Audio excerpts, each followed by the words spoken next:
Hi friends, welcome to Mahimi vlogs. ఈరోజు మన ఛానల్లో వచ్చేసి భోగి స్పెషల్ పులగం ఎలా ప్రిపేర్ చేసుకోవాలో చూద్దామండి. కావాల్సిన పాలు, బెల్లం, నెయ్యి, ముందు నానబెట్టుకున్న రైస్, అలాగే పల్లీలు, నువ్వులు వేయించి పెట్టుకోవాలి.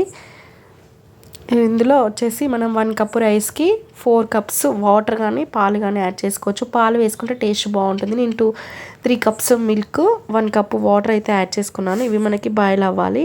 చూడండి, ఇలా మరిగిన తర్వాత మనం ముందు కడిగి పెట్టుకున్న కప్ రైస్ ఉన్నాయి కదా, అవి ఇందులో వేసేసుకొని కలుపుకోవాలి. మనం 1 కప్పుకి 4 కప్పులు వేస్తేనే టేస్ట్ బాగుంటుంది, సాఫ్ట్గా అవుతుంది రైస్ అనేది. ఇలా రైస్ వేసుకున్నాక కలుపుకొని మనం కుక్ చేసుకోవాలి. చూడండి, మనకు రైస్ వచ్చేసి ఫైనల్లీ ఇలా అవ్వాలి. చూసారా, మనకు అర్థమైపోతుంది రైస్ని చూస్తేనే కుక్ అయిందా లేదా అనేది.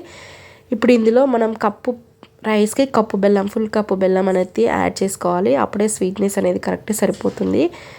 ఇంకా ఎక్కువ స్వీట్ తినని వాళ్ళైతే 3/4 కప్పు వేసుకున్నా సరిపోతుంది. కాకపోతే స్వీట్గా ఉంటేనే టేస్ట్ బాగుంటుంది.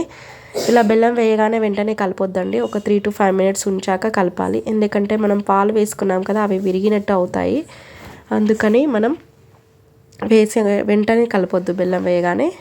ఇలా బెల్లం మొత్తం కూడా కరిగేటట్టు కలుపుకోవాలి. చూసారా, ఇలా వీడియోలో చూపించినట్టు. ఇప్పుడు ఇందులో మనం ముందు పల్లీలు, నువ్వుల పొడి చేసి పెట్టుకున్నాం కదా, అదే యాడ్ చేసుకోవాలి. ఇది ఎలా చేశానంటే 1 కప్ రైస్కి 1/2 కప్పు పల్లీలు, 1/4 కప్పు నువ్వులు అనేవి తీసుకొని వేయించుకొని పొడి చేసుకున్నాను. ఈ క్వాంటిటీలో తీసుకుంటే సరిపోతుంది.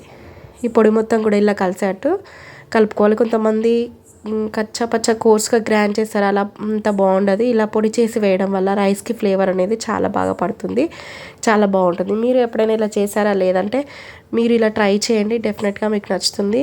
మీరు ట్రై చేశారా లేదా అనేది కామెంట్ బాక్స్లో కామెంట్ చేయండి. ఈ వీడియోకి అయితే ఒక లైక్ ఇవ్వండి. అందరు కూడా ఏమేమి స్పెషల్స్ చేసుకున్నారో కామెంట్ చేయండి. మాకైతే తెలంగాణ స్పెషల్ అయితే ఈ పల్లీల పులగం అనేది కంపల్సరీ చేస్తారండి. తెలంగాణలో స్పెషల్ అయితే ఇదే. పులగం అంటే చాలా రకాలు ఉంటుంది, కాకపోతే ఈ పల్లీలు బెల్లం స్వీట్ పులగం అనేది చాలా యమ్మీగా ఉంటుంది. ఫైనల్లీ మనం నెయ్యి వేసుకోవడం వల్ల టేస్ట్ అనేది చాలా బాగుంటుంది. వేడివేడిగా తింటేనే టేస్ట్ చాలా ఎంజాయ్ చేయగలుగుతాము. కొంచెం చల్లగైనా బాగుంటుంది, కాకపోతే వేడిగా తింటే ఇంకా చాలా చాలా బాగుంటుంది. మీరు ఇలానే చేస్తారా, ఎలా చేస్తారనేది కామెంట్ చేయండి, ఒక లైక్ ఇవ్వండి. Thank you for watching. Bye bye.